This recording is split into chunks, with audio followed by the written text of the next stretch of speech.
Good afternoon and welcome to the Seneca County IDA meeting. Today we actually have three meetings, one for the IDA, second for EDC, and the last one for the Funding Corp. At this time, we do not have a quorum for the IDA, so we'll switch to and do the Seneca County Economic Development Corp meeting first. So we do have an agenda or a quorum on that. First item on the agenda is the approval of EDC meeting minutes from March 24th. Jeff, any questions or comments or changes? Nothing to add, so I will move that we approve that. Okay, I'll second that. All in favor? Aye. Aye. Anyone opposed? Okay, motion carried. Next on the agenda is the review of the EDC long-term forecast. Okay, so this is our financial outlook through 2027. For the EDC, we only project worst case, which is known revenues against budgeted expenses. And we do account for some percentage increase year to year. Really, there is no income coming into the EDC. We've got 100 there for interest income from accounts. Expenditures are mostly on the professional fees side, primarily our annual audit, also some CFO expense, and then we have a little bit of other operating expenditures. Cash on hand forecasted for this year is expected to be $148,000 by year end. At this trajectory, we would expect to have about $58,900 cash on hand by 2027. Questions? My only question on this is, because obviously I have the numbers in front of us, the audit. Are we required to do the audit every one of the, like in this forecast through 2027? Would it be a full audit every year? As long as the EDC exists, there needs to be an audit, yes. So there's no financial threshold that you would, okay. Nope. And so obviously we're going to talk about Willard when we get to the IDA agenda, but you know, there is the possibility that if as a community we wanted to put in an offer for the property to New York State, there could be scenarios where it would make sense for the EDC versus the IDA to potentially have ownership. And then obviously we would need to look more closely at financials and how do we, you know, get some revenue flowing in to support that and everything. But we're not quite to that stage yet, obviously, in the process. Sure. Okay. Thank you. That was the only question I had. Yes, unfortunately, it's the only thing we did do is on the financial review, we review the financials every 3 months, you know, internally versus every month, but that's very minor. Next item on the agenda is presentation and approval of the proposed EDC 2023 budget and posting to Paris. So this was reviewed by the EDC Audit Committee. Again, we're projecting $100 in interest income, professional fees of $9,600. Approximately $6,600 of that is for the audit and $3,000 for CFO. We do budget $2,000 for legal costs. We don't usually spend that much on legal costs in any given year. It's just sort of a contingency. Another $2,000 for insurance. And then 75 special fees and payments, 250 miscellaneous. That's really it, giving us a net loss for the year proposed of $13,860. And then at the bottom of the budget, you will see it shows the EDC combined with the cemetery. You know, that's obviously a relic of when the EDC was still managing the cemetery. I believe next year's budget will not show that anymore. Questions, comments? None for me. So need a motion to approve the budget for 2023. So moved. I'll second. Kelly? Mr. Russo? Yes. Mr. Shipley? Yes. Mr. Kine, absent, motion carried. Last item on the agenda is approval of engagement letter for the audit. Again, this was approved by the audit committee and recommended to the EDC board. Mengel, Metzger, and Barr is proposing to perform the regular audit for $5,385, and then to complete the tax returns for the EDC for $1,250, which is where our total of $6,635 comes from. That's it, really. Any questions or thoughts? No, I will go along with the recommendation. Okay. So we need a motion to approve. So moved. I'll second. Kelly? Mr. Russo? Yes. Mr. Shipley? Yes. Mr. Count, yes, the motion carries. Other business? None? None. No need for an executive session. So, Jeff, can I have a motion to adjourn? You sure can. Motion. All in favor? Aye. Anyone opposed? No, motion carried. So we're out of the EDC meeting. Might as well switch to the IDA. Funding Corp? Yeah, we can do that. Next item is the Funding Corp, which will be essentially the same as the EDC. This one's you and Bob. So, Bob, in your packet, you had meeting minutes from March 24th. With their approval? Yep. So, yeah, motion to approve. I'll second. All in favor? Aye. Motion carried. Next on the agenda is the Funding Corp budget posting to Paris. So this one, we don't even do the long-term forecast because there's even less funds on hand. Our proposed budget shows no revenue for the Funding Corp. The expenses are somewhat minimal, $2,950 for professional fees, $1,000 for legal costs, and then $500 each for special fees and miscellaneous. So proposed net loss of $4,950. Although I will note about half of those expenses don't usually come to play. With their approval? So, I'll second. Kelly? Mr. Kernan? Yes. Mr. Russo? Yes. Motion carries. And last on the agenda is the engagement letter for the Funding Corp. So again, Mengel, Metzger, and Barr is proposing to complete the audit and all the supplemental schedules for Paris. The estimates here, the audit isn't to exceed $2,275, and then $675 for the work related to the Paris schedules. So, first, Bob and I are both on the audit committee, so we reviewed this before and recommend it. So I'll second. Kelly? Mr. Russo? Yes. Mr. Kernan? Yes. Motion carries. No other business, no need for an executive session. So Bob, could I have a motion to adjourn? So moved. I'll second. All in favor? Aye. So we're out of the Seneca County Funding Corp. So even though we don't have an official quorum, we'll start on the IDA agenda and go through what we can.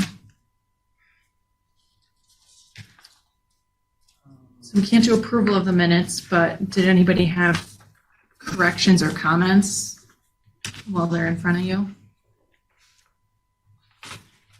No. Okay, then we will wait until we do have a quorum and we'll approve those. I did hear back from Town Secretary Jenna, who is in the mountains. As a reminder, he did tell us that at our last meeting, so we won't have a quorum today. Okay. All right. Well, we can do the long-term forecast. So this one, we have two scenarios that we show for the IDA. We show worst case, which is known revenues against budgeted expenses. And then we also do another scenario where we forecast $400,000 in income. So we'll start with the worst case scenario. Our forecast for this year, we've got Revenues estimated at $866,000, roughly. Expenditures at $461,000, leaving our operating cash on hand at the end of the year at $2.3 million estimated. You will see that we do have positive cash on hand under this scenario through 2028, which is how far out we've done the projections here. The estimate would be by then to have 83,000 cash on hand. And the drop is largely because, again, this is only known revenues. The Del Lago annual payments that we receive, $100,000 every year as part of that initial pilot agreement. The last year for that is set to be 2024, leaving us only with the $36,500, that's Scepter annual payment that we receive, and then $70,000, which is in part the revenue that we get from Seneca County every year, and then the other part, I can't recall offhand what the balance of that is. Kelly or Bob, do you? Would it be interest income? Yes. Oh, yes, for our loans. Basic, yeah. Interest income for our outstanding loans that we have. And then we'll look at when we forecast 400,000, which historically we've done this because that is sort of realistically what we could expect in any given year. Lately, it's been trending higher than that. So I would say that this is a somewhat conservative estimate. Again, you will see that we have positive cash on hand through 2028, which is a good thing for the agency. That would leave us approximately $1.4 million at the end of the term based on our budgeted expenses if we were to bring in $400,000 every year. I hope that makes sense. Any questions? Again, this is very conservative. Okay. Yeah, it seems like we're always looking at 5 to 10 years out. We're always going to zero, but so far. Sarah, that cash available, what kinds of activities is that cash available for? Well, obviously operating expenses, so just our day-to-day, staff, office, professional fees. Some of what we were hoping to get approved, and I guess we're going to have to figure out exactly how we go about this now. But the highest and best use study that we have on the agenda for Willard, we were proposing to use the remainder of an Empire State Development grant to fund that. But then assuming that the scope of a study would probably be much larger than what that grant would cover, we could tap into things like our operating funds for that or other property redevelopment, really anything that the board sees fit that is related to the economic development and the betterment of our community. So it's discretionary funds that way. Yes. Okay. Yeah, some of it, a portion of it is interest income for our revolving loan fund. So that bit is not discretionary. That, goes back into the loan fund to be capitalized for future lending. But most of it is discretionary funds on hand. Other questions?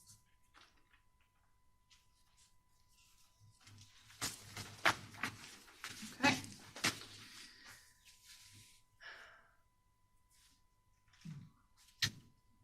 We can still talk through the budget Make sure there's and the no, engagement letter and make sure there's no questions or concerns.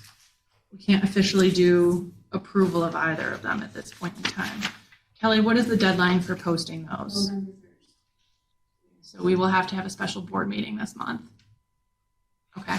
Now, under the COVID rules and everything, can we still do any kind of a Zoom meeting? Not really. The state's requirements are that if somebody is going to participate virtually, the location at which they are participating needs to be advertised to the public and the public needs to be allowed to participate there.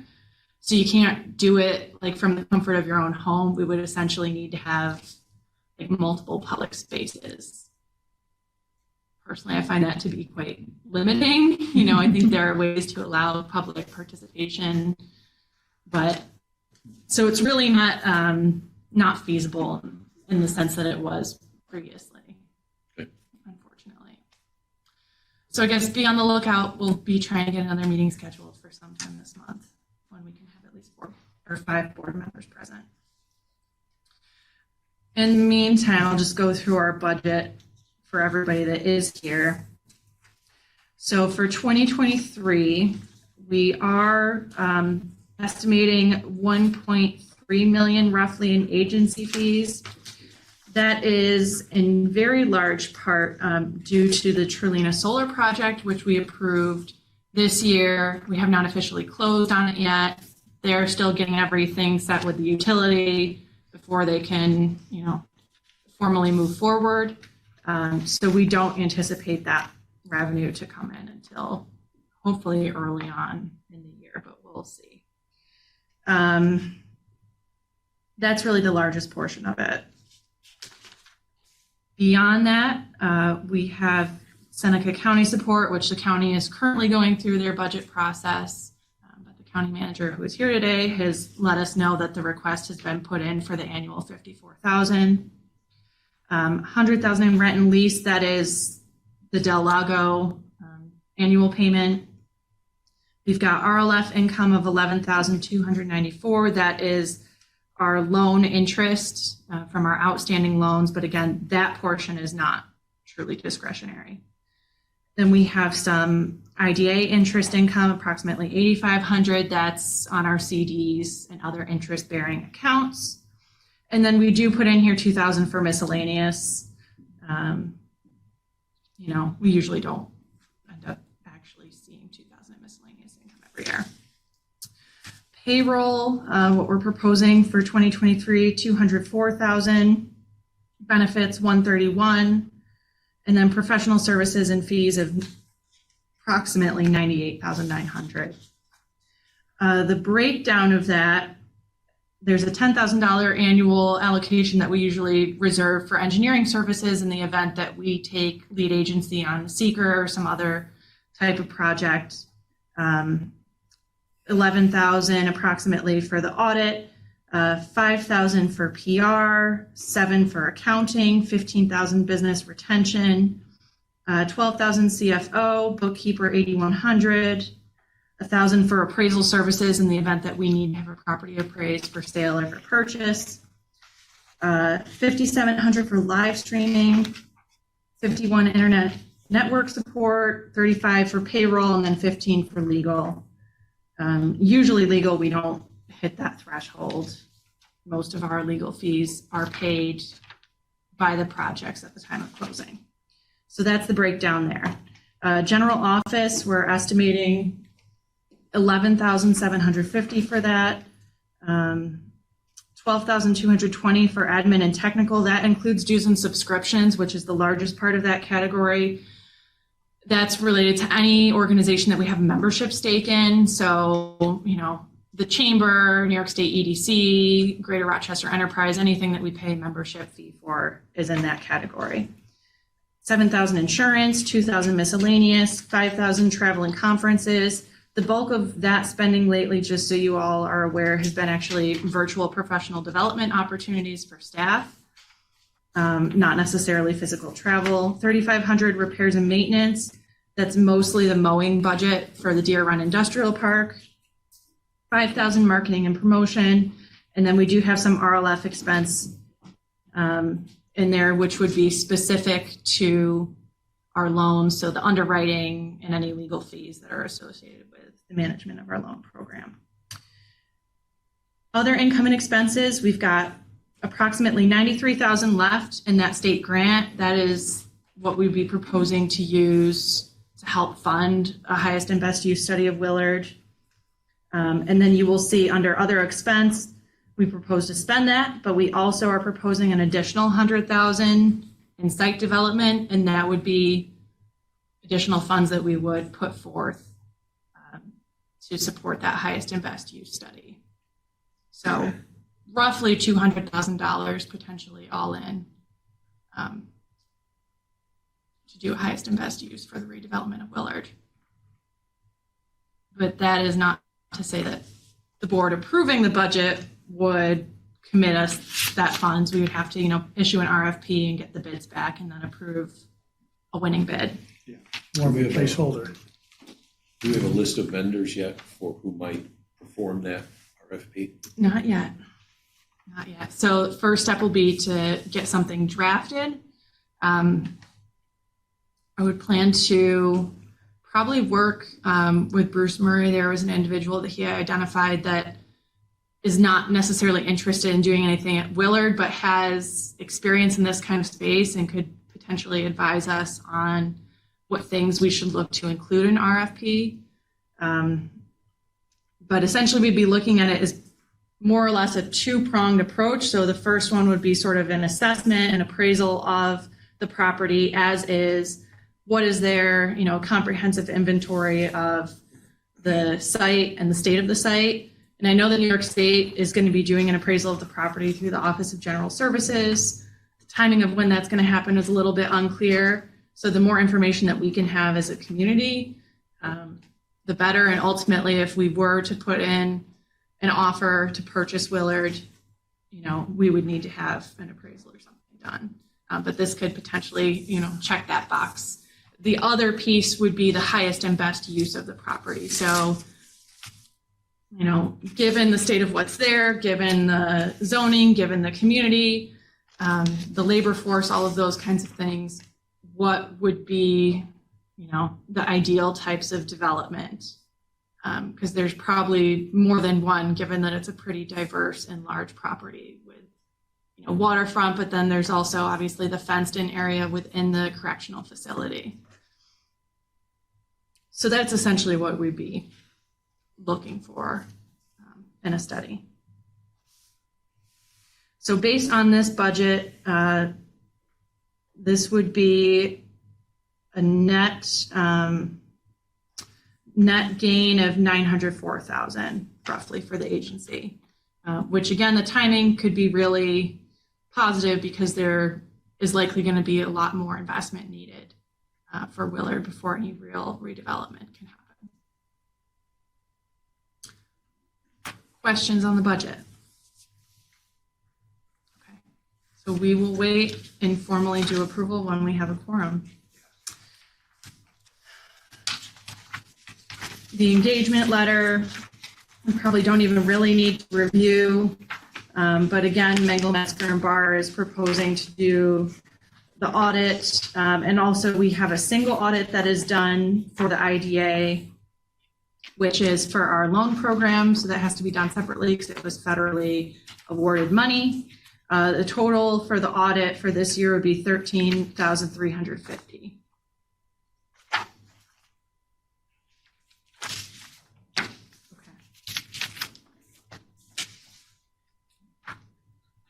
So we use these guys, they're out in Tennessee. Were they like a low bid contractor on that? The auditors? Yeah. So they have an office in Rochester. Oh, I wasn't clear on that. Years ago, yeah, it was Tennessee. So they do have a Tennessee address at the bottom of one of their That's things. the,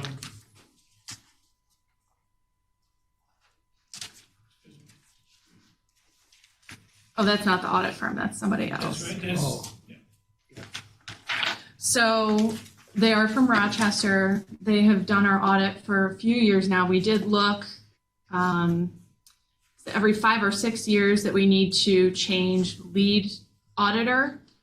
So we did look just last year and received bids from other firms. Mengel, Metzger, and Barr, who has done it in the past, submitted another bid with a different lead auditor than we have had in the past. And at that time, the board decided to stick with that firm. There was an error that was found after our last audit was done that was caught by our accountant, brought to Bob's attention and my attention. The auditors have since changed that, but we are going to be keeping a much closer eye this year and making sure that they're doing their proper due diligence and double checking everything so that doesn't happen again. Obviously, if something did happen again, then we would probably be coming back to you, next year and having a much more serious conversation about switching firms altogether at that point. But, you know, for now, we have a plan in place to move forward with them, you know, barring any major issues. The document that's included with the engagement letter is a peer review document, which is required at least every 3 years. And it's done by an outside firm to review the work of the auditors. Yeah. They select certain audits, review them, and then actually, this is an opinion letter on Double the check. quality and on quality. Audit the auditors. Audit the auditors. So we've already talked a little bit about the RFP for the highest and best use study. So you guys all kind of know what we're, you know, hoping to do. I guess at this point, maybe if anybody has questions or discussion, and you know, maybe we can open it up to some of the folks that are in attendance as well, because I know the Willard issue is probably what brought a lot of people out here today. Yeah. If there's any updates to share. Yeah, I mean, we do have updates I was going to do under other business, but maybe we should just do it now. So as most of you know, we did a tour back in August with some state officials, other members of the community. Craig Williams from the Historical Society was there and offered a lot of color commentary on the history and background of the site. We are planning another tour, and I hope that you all will be able to attend for this coming Tuesday, the 11th at 11 a.m. The time was changed by New York State because they needed to build in some travel time for some officials that are attending. So I apologize if that is inconvenient for anybody, but I'm not sure how many more opportunities we'll get to go out and do tours while the state still owns it, because it's definitely not the easiest process trying to work with them on that. That being said, as most of you know, after the tour in August, there was the sense that New York State was just going to pull out of Willard completely, that they had turned all the boilers off and sort of shut everything off, but didn't necessarily take proper steps to winterize. There are a lot of buildings there that are in good condition and are worth saving, and that, you know, we had serious concerns that they weren't really going to make it through the winter. And we just received word, must have been the night before last, that the state has committed to heating the property through the winter at least. The estimate is about 6 months, and the estimated cost is north of $4 million. So this is a pretty significant investment that they're making in order to keep the place warm for the winter. They're also going to be retaining approximately 14 staff to oversee the maintenance of the property. So that's wonderful news. And really a testament to all of the outreach everybody was doing. County manager was really instrumental. The supervisors were really instrumental. There were assembly members involved, getting the governor's office to take note of this. So it's positive. Obviously, at our last board meeting, everybody voted to draft a letter to the state urging them to winterize the property. We were able to get that done without actually needing to send a letter. That's not to say that there won't be need in the future for advocacy on other particular issues, but at this point in time, we're, you know, happy with the results and trying to figure out what the next steps are. So it's good. So basically, everything related to the closure was sort of halted. There's going to be no auction of the assets at Willard this week like they had initially planned. The Historical Society has been told that they can stay in the building that they occupy on the Willard campus. So it's a great win for the community. So what's the office in Rochester's Office of Prison Development or something? So there is, I think they're based out of Albany. There is the Prison Redevelopment Commission, which the state formed this year to figure out what to do with all these prison closures. Because obviously there were a lot earlier this year, but there were a lot previously as well that never were redeveloped. And they're trying to put together recommendations for how to proceed with redevelopment in general across the state. as of last I knew, the state was hoping to issue an RFP as soon as the spring, potentially, for people to respond with bids for redevelopment. I'm not sure if that is still the timeline. I know there are a lot of other communities in this region, so notably Wayne County and Livingston County are both considering actually making purchase offers to the state to buy back their own correctional facilities so that they can be sort of the main arbiters of redevelopment. And actually have real local control over what happens there. I think it's certainly worth considering here in this case. But there is also a scenario where New York State would, sell the property directly to somebody for redevelopment. But is Willard in that office yet, or is it still in the prison system? Who's spending the $4 million? It's still owned by the Department of Corrections. So they're the ones that are going to be doing the maintenance. I'm not sure exactly where the funding came from, but it'll be Docs that'll be handling that.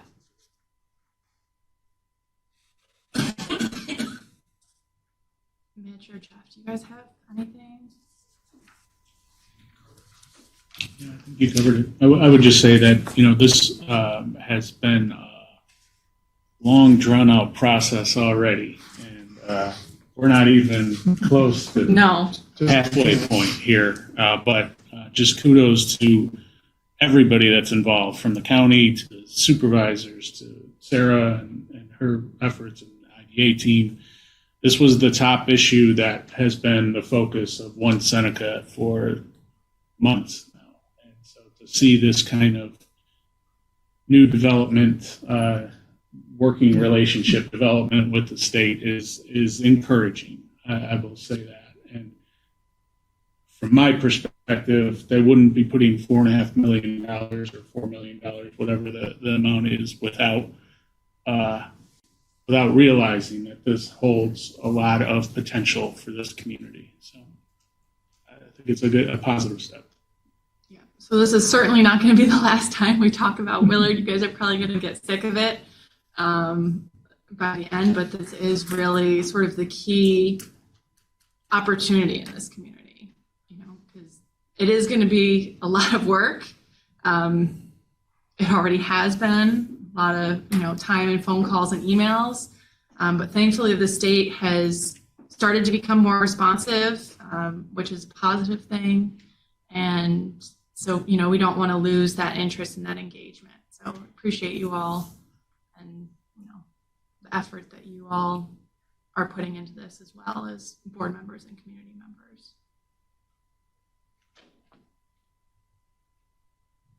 Anybody else have questions or comments or things you want to mention? Anyone Okay. from the public? If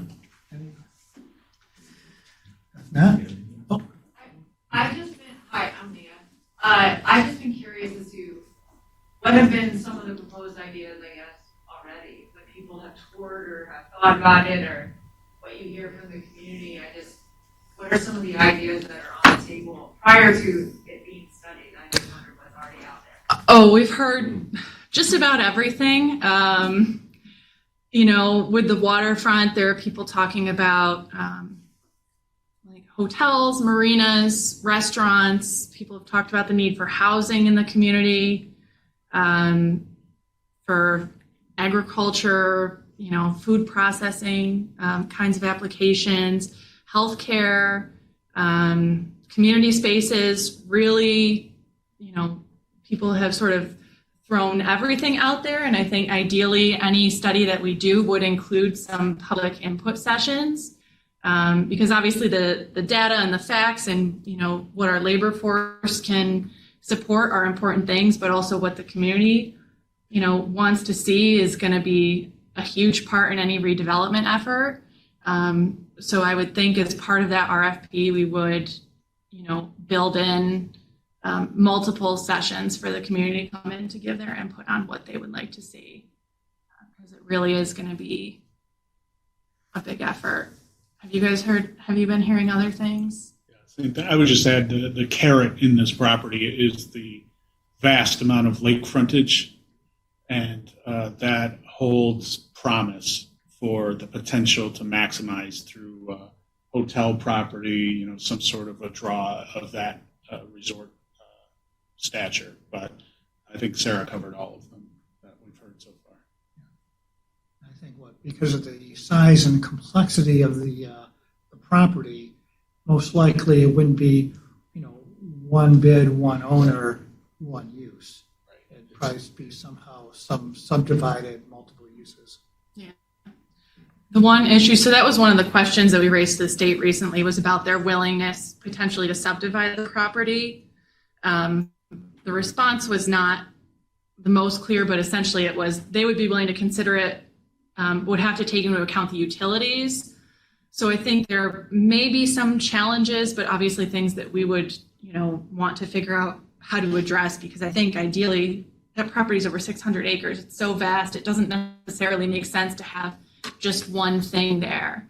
I think there are multiple ways that it could be used for the community's benefit. So we'd have to figure out how do we, separate out to some extent some of those utility services so that they can be, metered or turned on or shut off separately. Because my understanding is it's more or less right now one entire system. But I think we would be looking hopefully sometime soon to maybe establish some kind of working group or task force related to the Willard redevelopment and figure out what the next steps are for all of these different things and, key players in the community, what are going to be the costs, and try to figure out the best way forward. But we'll certainly be doing some community input sessions.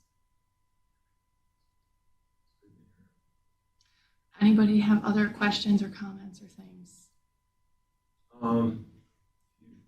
Yeah, go ahead. Can allow me a few minutes. My name is Tom Bouchard. I'm a 20-year resident of Main Street in Willard. So I have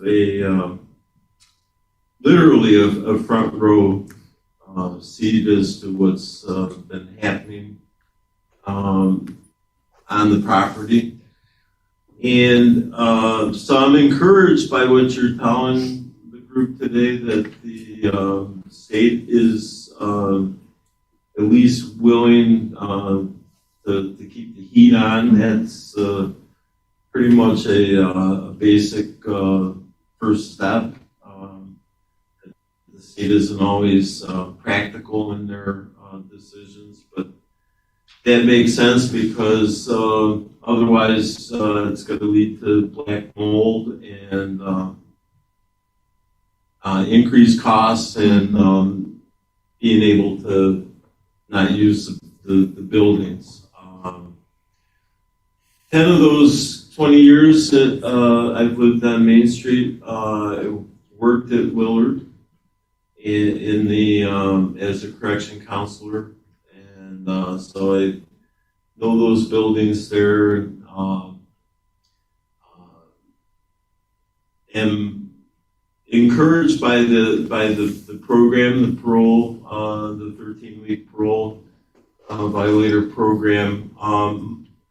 I'm also on the Town of Romulus Planning Board, and so my concern right now is that there's a lot of loose threads with, depending on who you talk to, and you're talking about RFPs, and in fact the Town of Romulus is right now in the process of putting out proposals to update our comprehensive plan.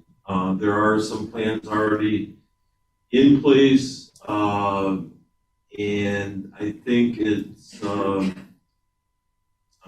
important. I think it's imperative that the county works with the town and gets input. I've talked to a number of people over the years and what they would like to see and stuff. And their fear is what has been expressed already is that the state's just gonna walk away from the facility. And yet overlooking the historical significance of both the mental health and really a groundbreaking program for correctional services. So there's a rich history there. Mr. Shipley mentioned the great potential. I agree with that. There is some plans already in place, so I don't think we have to reinvent the wheel, but that the state needs to be a little bit more, a lot more actually proactive in their decision making. There's been some conflict, I guess, with who actually owns the property and who makes the decisions in terms of tours in the on the grounds. The last couple of weeks, it was no longer Department of Corrections. It was the Empire Economic Development Corporation, and apparently, from what I'm being told, they shut down the tours. So it seems like right now that everything's in flux, and yet there is a real strong need to coordinate that and to be able to see what people. I mean, I know what I want to see after living there. I see bicyclists all the time going up and down Main Street, and Willard is really kind of the missing link between Sampson, which Sessler has done a wonderful job with redevelopment, and Ovid, and yet this place here is about the only place to grab a bite to eat in town. And while there's a need for that, and there's locations that could be identified, and that's just one example. So, again, I'm glad to be here today. Thank you for your time, and encouraged by the focus that the IDA is putting on the redevelopment plans for Willard going forward. So, thank you. Thank you for coming and showing interest. And I think you were on the tour with us in August. So yeah, I mean, we've certainly been in touch, particularly with the supervisors from Romulus and Ovid, but want to make sure that we continue to engage those town officials, because in order for this to be successful as a project, it really does need the participation from everybody in the community. We need to be coordinated and united in how we approach this. And so far, I think we've been pretty successful in doing that, but it's definitely an ongoing effort. So thank you. Can I just add something, Yeah. Sarah? I would say, I think to your point, there is reason to be optimistic. Talk is cheap, though. I understand that, right? But what we heard today, as recently as today, is that the state is viewing this as a potential model for how to redevelop a correctional facility. I think that's really encouraging, because I don't know that we would have heard something like that a few months ago even. So again, talk is cheap, but there is signs that you should feel optimistic in this process. And I think, to Sarah's point, the more that the community can come together and get behind a unified vision and commitment to this property is what's going to make all the difference. And that's what's going to keep this at the forefront of the state and to keep them making these decisions. Because there was a time when we thought, even though we were going to be drafting a letter, we thought it might be too late. They've already turned off the boilers. The employees are out. I mean, they're decommissioning everything. There was no funding, in this year's budget for it. the state legislature doesn't go into session until January, or thought, oh, by then it's too late, if they haven't done something, what really can realistically be done. So for them to, make this decision so quickly and to come around is really because of all the pressure that everybody's been putting, and the fact that there is so much interest that, we're not going to just sit around and be ignored and let people forget about us. Seneca County is small, but we are mighty. So, any other comments or questions? Should we move on then to our updates? Thanks for that. That was a good update and a good review. So Jeff, anything from the chamber? Well, One Seneca continues to meet every Thursday. That is an open meeting to the public. Brings together the IDA, the county, and the chamber. And so we continue to share updates. But like I said, Willard has been a priority of that group along with broadband. On the chamber side, we are partnering with the Small Business Development Center out of Syracuse, out of the Onondaga Community College, to host a series of informational sessions related to e-marketing for business owners in this community, in this area. So I would encourage you to pay attention to that and get involved with that. Sounds like something you or someone that might be of interest in. The chamber is also a group health insurance broker for this community. So we have been very busy helping small businesses with their health insurance needs and their Medicare needs. I would say that too. And then in terms of tourism, actually we heard earlier talking to County Manager Rowe, the numbers are in for the 2021 tourism season. They are record high in terms of economic impact brought in. So we were really happy to hear that confirmation, but it is something that we have heard over the course of the past year as it relates to where the primary investment in the marketing dollars have been directed. We have received word from multiple partners around the community that they were seeing an uptick in visitors from those specific targets. So that was really encouraging. So we continue on in that vein, and to that end, we've hosted, just in the last month, by my count, a dozen travel writers and social influencers to the community that are writing about the community, that are sharing really amazing images from the community. And that's how it works in the social influencer world. When they read or see something, they're more apt to go there. So we're really encouraged about all of the activity that we've had. Most recently, and many of you may know about this or have heard about it, iHeartRadio is in town. They are doing a special on It's a Wonderful Life. So all very positive news coming out on that front. So that's what I have for an update. Thanks, Jeff. Then for an update from the County Board of Supervisors, Rich, anything to?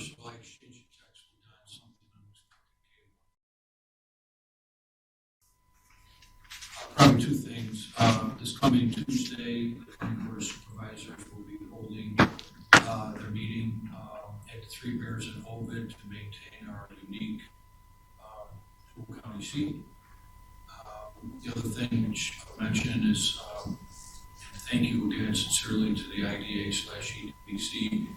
After a year and a half after the announcement by New York State that Sampson had been picked as the first state veterans cemetery, we learned over the weekend that the state got into a federal VA program that they didn't get into last year, which I think contributed to the delay in transfer.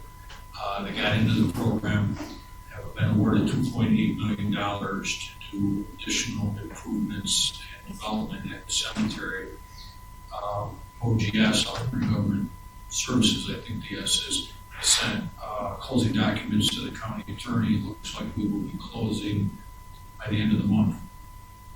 Transferring title over 162 acres to the state. And will elevate the stature of the cemetery, but also take the ongoing operating costs of the thank you again for the 10 years that you committed. I was here back then. I don't know what we would have done without the IDA stepping up. So thank you again. And just a quick follow-up on Jeff's comments on the numbers in the tourism. It is a record amount for the last 12 months. County is actively working on the 2023 county budget.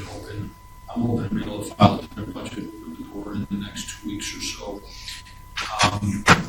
County Board of Supervisors is redoing all 3 bargaining agreements plus for management and non-represented employees being a significant commitment to the county workforce to the tune of, at least in the initial year, about $4 million. So it's making doing the budget for next year a little more challenging because, of course, we don't raise property taxes.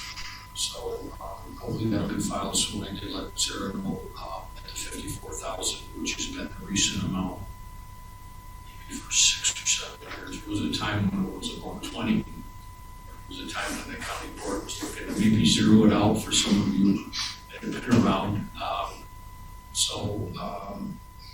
Yeah, more to come on that. So is that tourism report online? Those numbers at this point are, I don't know if I call them internal. Once the tentative budget gets filed, and it would be put up on the county website, certainly available.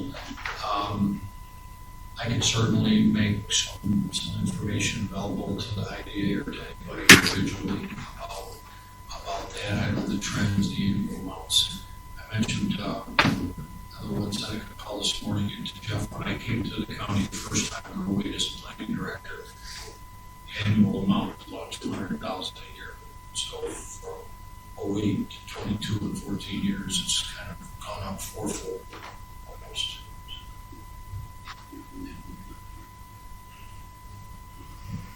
Thanks, Mitch. So we've talked about Willard a lot. Do you have some other quarterly updates to get through briefly for all of you? Again, things are looking strong this year for the IDA, especially with our business retention and expansion program. So many of you are aware, we go out and have a goal to meet with, this year our goal was to meet with 50 businesses before year end.